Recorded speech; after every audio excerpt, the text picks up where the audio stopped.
Hello students, welcome in the online classes of MDN School, Clyde. As you know, we are on second lesson of Public Ed of 11th class. आज हम 11th class का public add का second lesson में लोक प्रशासन और निजी प्रशासन के विषय में पढ़ेंगे। आइए विस्तार से पढ़ें। लोक प्रशासन नौकरशाही का निरंकुश शासन है। निजी प्रशासन ग्राहक के प्रति समर्पित है। लोक प्रशासन एकता और निष्पक्षता के है और निजी प्रशासन मालिक द्वारा भेदभाव। और लोक प्रशासन लोक पर नियंत्रण यानी जनता पर नियंत्रण और निजी प्रशासन सीमित और अस्पष्ट लोक नियंत्रण है। लोक प्रशासन व्यापक क्षेत्र और प्रभाव है, यानी लोक प्रशासन क्या है, बड़े रूप में के क्षेत्र में है और निजी प्रशासन सीमित क्षेत्र और अल्पकालीन प्रभाव है, यानी थोड़े समय के लिए। और लोक प्रशासन राजनीतिक और निजी प्रशासन गैर राजनीतिक है। तो हमने लोक प्रशासन और निजी प्रशासन के विषय में पढ़ा। अब हम लोक प्रशासन तथा निजी प्रशासन में समानता के विषय में पढ़ेंगे। उपयुक्त असमानताओं के पश्चात भी कुछ ऐसे बिंदु हैं जहां दोनों के बीच समानताएं दिखाई देती हैं। कहने का अर्थ है इन लोक प्रशासन और निजी प्रशासन में असमानताओं के होते हुए भी कुछ ऐसे बिंदु हैं जिनमें दोनों में समानताएं दिखाई देती हैं।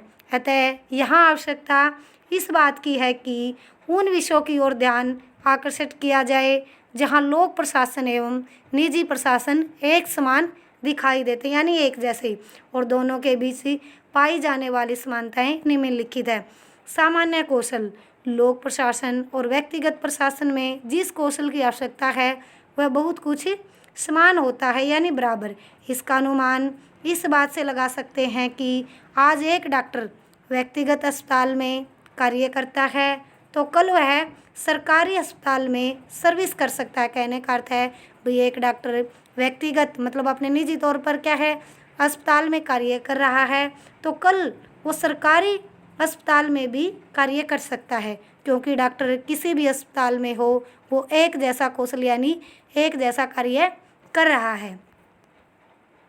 एक प्राध्यापक प्राइवेट कॉलेज या सरकारी कॉलेज में पढ़ाने का ढंग नहीं बदल जाता, क्योंकि दोनों अवस्थाओं में वांछित योग्यताएं समान होती हैं।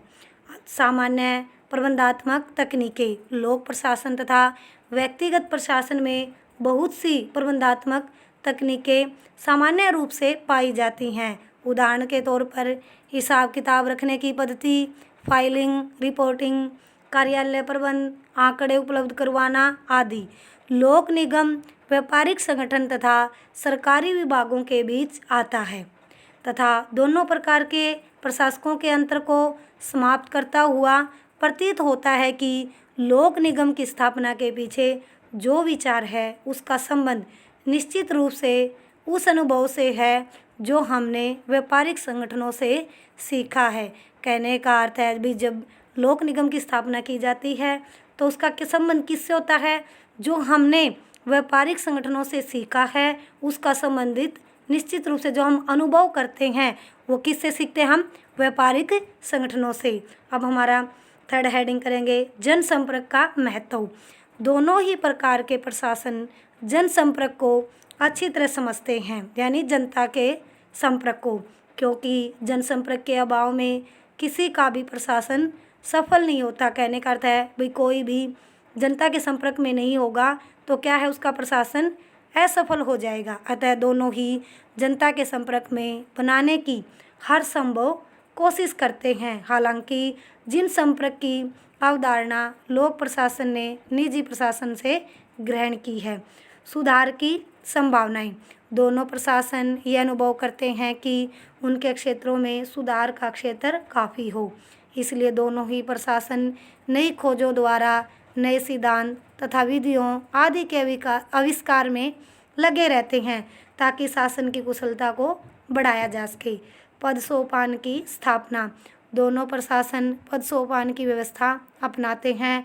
दोनों प्रशासनों में विभिन्न स्तरों पर कर्मचारी नियुक्त किए जाते हैं। जिनके कार्य तथा जिम्मेदारियां निश्चित होती हैं। किसके अनुसार? अपने पद के अनुसार। दोनों ही प्रशासनों में कुछ ऐसे कर्मचारी होते हैं जो नीतियों का निर्माण करते हैं, यानी नीतियां बनाते हैं, और कुछ कर्मचारी नीतियों को लागू करने के लिए जिम्मेवार होते हैं। कहने का अर्थ है भी उन नीतियों को, उसमें उन कर्मचारियों को नीतियों को लागू करने के जिम्मेवार होते हैं। अब हम पढ़ेंगे नियम और विधान। दोनों प्रशासनों में कर्मचारी नियमों के अनुसार कार्य करते हैं। किसी भी नियम का उल्लंघन नहीं किया जा सकता। प्रशासन की प्रत्येक गतिविधि के लिए संबंधित नियम एवं उपनियम बनाए जाते हैं और सख्ती से लागू किए जाते हैं। कहने का अर्थ है दोनों प्रशासनों में, लोक प्रशासन और निजी प्रशासन क्या है? कर्मचारियों के अनुसार, नियम अनुसार कार्य करते हैं। मतलब जो प्रशासन में जो कार्य करने के जो नियम होते हैं, कर्मचारी उसके अनुसार ही कार्य करते हैं और वो किसी भी कार्य का या नियम का उल्लंघन नहीं कर सकते। यदि इनसे संबंधित जो नियम है, उपनियम बनाए जाते हैं, इनका क्या है? इनको सख्ती से लागू किए जाते हैं। उत्तरदायित्व की भावना। निजी प्रशासन और लोक प्रशासन दोनों में ही उत्तरदायित्व की भावना पाई जाती है। लोक प्रशासन जनता या जनता द्वारा बनाई गई व्यवस्थापिका के प्रति उत्तरदायी होते हैं, जबकि व्यक्तिगत प्रशासन में प्रबंधक अपने स्वामी के प्रति उत्तरदायी होते हैं। अब हम पढ़ेंगे लोक प्रशासन और निजी प्रशासन के मध्य कम होती दूरियां। 20वीं शताब्दी के उत्तरार्ध में कुछ राजनीतिक और प्रशासनिक घटनाओं के फलस्वरूप दोनों प्रकार के प्रशासनों में अंतर कम होते जा रहे हैं। एक दूसरे की विशिष्ट बातों को अपनाया जा रहा है। जो विशिष्ट बातें जो महत्वपूर्ण हैं, जो विशेष हैं, एक दूसरे की बातों को अपनाया जा रहा है और बुराइयों का त्याग किया जा रहा है। लोक प्रशासन और निजी प्रशासन के मध्य अंतर को मिटाने के लिए निम्नलिखित कारक उत्तरदायी हैं। लोकतंत्र व समाजवाद की भावना का विकास होना, समाज के प्रति भावना का विकास होना, लोक निगम आदि अर्ध निजी एवं अर्ध प्रशासन के गुणों से युक्त संगठनों का विकास, भूमंडलीकरण व्यवस्था। आज हम यहीं तक पढ़ेंगे। हमारा सेकंड लेसन है वो कंप्लीट हो गया है और मैंने जो ये पढ़ाया, ये टॉपिक पढ़ाया है, इस टॉपिक को आप ध्यान से अच्छे से रीड करोगे। Thank you students, have a nice day. घर पर रहें, सुरक्षित रहें।